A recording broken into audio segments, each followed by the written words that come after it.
8 hanggang Abril taong 2020, nagsilbi rin siyang tagapagsalita ng Pangulo. Sa kanyang tungkulin, madalas siyang nagbigay linaw at depensa ukol sa mga kontrobersyal na pahayag at pulisya ng administrasyon. Politikal na ambisyon. Nagpatuloy si Panelo na maging aktibo sa politika nang tumakbo siya para senador noong halalan ng Mayo taong 2022 bilang kandidato ng PDP laban ngunit hindi siya pinalad na manalo. Matapos ang halalan, hinirang siya ni Robin Padilla bilang legislative advisor. Personal na buhay. Si Salvador Panelo ay may isang anak na si Carlo, na pumanaw noong ika-6 ng Enero taong 2017 dahil sa komplikasyon mula sa Down syndrome. Siya ay kasalukuyang nakatira sa Marikina City.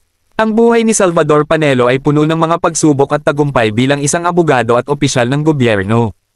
Ang kanyang karanasan ay nagbibigay liwanag hindi lamang tungkol sa kanyang propesyon kundi pati na rin ang kanyang papel sa kasaysayan ng politika ng Pilipinas.